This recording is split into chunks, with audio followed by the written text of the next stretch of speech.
पहला पाठ समूएल का दूसरा ग्रंथ अध्याय 6 पद संख्या 12, 15, 17 से 19 तक। राजा दाऊद को खबर मिली कि प्रभु ने ईश्वर की मंजूषा के कारण ओबेद एदोम के घर वालों और उसकी संपत्ति को आशीर्वाद दिया है।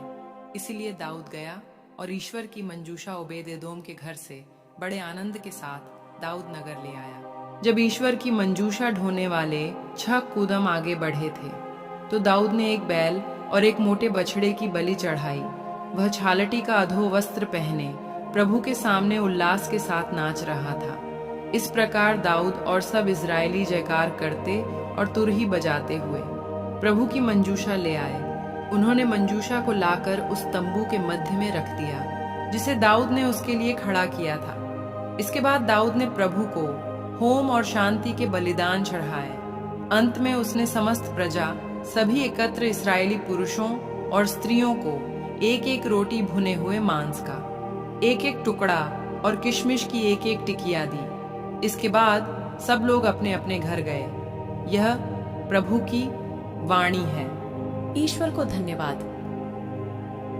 सुसमाचार संत मार्कुस अध्याय 3 पद संख्या 31 से 35 तक। उस समय ईसा की माता और भाई आए। उन्होंने घर के बाहर से उन्हें बुला भेजा। लोग ईसा के चारों ओर बैठे हुए थे। उन्होंने उनसे कहा, देखिए, आपकी माता और आपके भाई बहनें बाहर हैं, वे आपको खोज रहे हैं। ईसा ने उत्तर दिया, कौन है मेरी माता, कौन है मेरे भाई? उन्होंने अपने चारों ओर बैठे हुए लोगों पर दृष्टि दौड़ाई और कहा, ये है मेरी माता और मेरे भाई। जो ईश्वर की इच्छा पूरी करता है वही है मेरा भाई, मेरी बहन और मेरी माता। यह प्रभु का पवित्र सुसमाचार है। हे ख्रीस्त, तेरी स्तुति हो। मनन चिंतन। यीशु भीड़ से घिरा हुआ है और किसी ने उन्हें बताया कि उनकी मां और भाई बाहर इंतजार कर रहे हैं, उनसे बात करना चाहते हैं। यीशु ऐसा उत्तर देते हैं जो आश्चर्यजनक था। वह इकट्ठे हुए लोगों को देखता है और कहता है, यहां मेरी मां और मेरे भाई हैं। जो कोई ईश्वर की इच्छा पर चलता है वह मेरा भाई और बहन और मां है। यीशु का यह कथन ईश्वर के परिवार के बारे में एक गहरा रहस्योद्घाटन है। वह रक्त संबंधों से परे परिवार की अवधारणा का विस्तार करते हुए इसमें उन सभी को शामिल करता है जो ईश्वर की इच्छा को पूरा करते हैं। दूसरे शब्दों में यीशु उस आध्यात्मिक परिवार पर जोर दे रहे हैं जिसमें हम तब प्रवेश करते हैं जब हम ईश्वर के मार्गों का अनुसरण करते हैं। यह समझना आवश्यक है कि यीशु हमारे सांसारिक परिवारों के महत्व को कम नहीं कर रहे हैं। इसके बजाय वह हमारे आध्यात्मिक परिवार के महत्व पर प्रकाश डाल रहा है जो ईश्वर की इच्छा का पालन करने के लिए एक आम प्रतिबद्धता से जुड़ा हुआ है।